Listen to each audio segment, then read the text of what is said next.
아파트 means apartment. Interesting. High phonetic accuracy. Something I really like about living in Korea. Hello, KOREAZ viewers. Hi everyone, I'm Josh Lustig and I'm an American exchange diplomat at the Ministry of Foreign Affairs working in the Digital Public Diplomacy Division. Hi, my name is Joanne from Germany and I'm a member of the KOREAZ supporters. Hello, my name is Minjae Kim and I'm also a member of the KOREAZ supporters. So Minjae, why are we here today? Do you guys know what day is it today? It's Hangeul Day. October 9th, Hangeul Day is a national holiday to celebrate the Hangeul's excellence. Let's find out how Hangeul was created. 자음자의 제자 원리의 큰 특징은 발음기관의 모양을 본떠 만들었다는 점이다. 모음자에는 심오한 철학이 담겨 있는데 하늘, 땅, 사람, 즉 천, 지, 인, 삼재가 모음자에 스며 있다. New system which reflects the pronunciation of this particular language, Korean. So this is the only language in the world I know where not foreign elements were taken over, but they started from analyzing their own language and then designed Hangeul. Really fascinates me as a foreigner learning Korean is the unique nature of the Korean alphabet and how Hangeul allows you to create sounds that actually don't originally existed in the Korean language. That's thanks to Hangeul's key characteristics, high phonetic accuracy, and because of this, Hangeul sounds exactly like it's written. So actually, one of the interesting things for me as a foreigner learning Korean as well is the high phonetic accuracy of Hangeul actually makes it really useful and easy to transcribe into other languages, like English.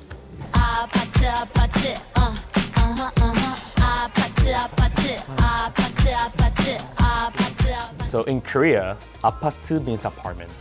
How did you all feel when you first heard about this song? Interesting, because obviously I know the meaning of these words in English and German, so seeing them pronounced so differently, unique. Yeah, pata is kind of a classic Korean loanword. It's something that, it might have originated in English, but then it was transformed into Hangeul, and then if any foreigner hears it, they immediately know what it means. So today, we prepared a quiz on interesting loanwords. The rules are really simple. I'll give a word, and you'll try to guess the meaning of the loanword. So first question is, how did you feel when you first heard 서비스? 서비스. That's a really interesting one because in this case actually taken an English noun and it's extended the original meaning, which is obviously utility, some act of help. For me, when I first came to Korea, even when I heard the word service in context, I had no idea what it meant because the word service in English can mean so many different kinds of things. It can mean like military service or religious service or public service. And so even when I heard it for the first time, I had absolutely no clue what it meant.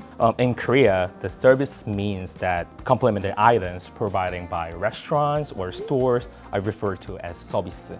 The word 서비스 is connected to the deep Korean cultural value of 정, which is affection and respect and regard for other people. Service is such a good example, way that word reflects culture. Whenever I go into a Korean restaurant, I actually really feel like I'm going into somebody's house and I'm being treated like a guest. And I think that that's where, if I get something that's service, I instantly feel really warm towards the owner of the restaurant. And that's something I really like about living in Korea.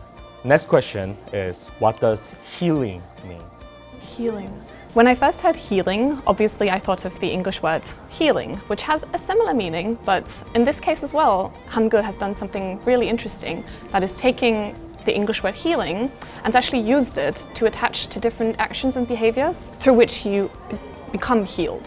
And that is very unique once again. Word in English and then really expanded its meaning out to mean all different kinds of things. I think that when I first got here into Korea, I understood the concept of healing, but then I would see places listed as a healing resort or a healing spa or a healing walk or healing foods, and I could intuit what it meant. Right. Which I think actually now is taking broad and is being incorporated into other languages because healing itself exists as a mental health concept, but now people are taking it as, oh, this is my healing cafe, and it's become recognized across the globe. Well, Joanne, you're right. So sort of a little bit different meanings in Korea, while English have a similar meaning to it in Korean. But healing means mental recovery in Korea. You can go to healing cafe to relax or take a healing vacation to recharge or something like that, pretty interesting, right? Actually, now that I think about it, of those examples as well, Korea's 서포터즈 actually is one of these loan words that has been incorporated.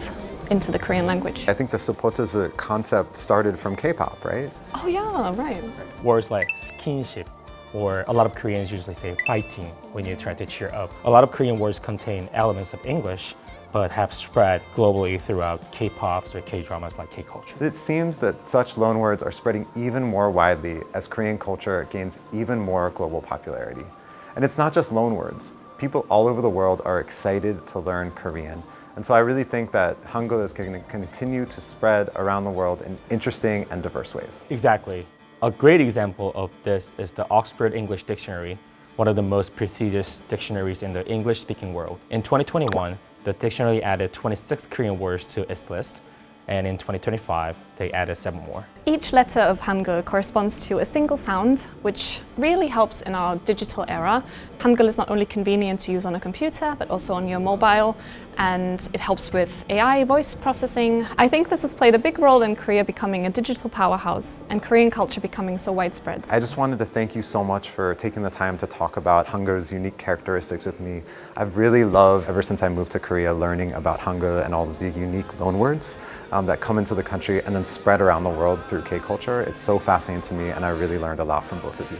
As a Korean person myself, I was really excited to talk about our language and our Korean characters called Hangeul. And thanks to our historical figure called King Sejong, we were able to communicate in our own language other than brought from different languages. And we still brought some words from different countries and use it as a loan word these days. This has been a really meaningful opportunity for me as a Korean translation student, being able to talk about the unique origins and functions of the Korean language, especially the sound system and the uniqueness, because there is no other language really like Korean. And I'm very excited to see what the future holds and how Hangeul will continue to evolve. 뜻깊은 한글 날 함께 해주셔서 감사합니다. 안녕. 안녕. 감사합니다. 감사합니다.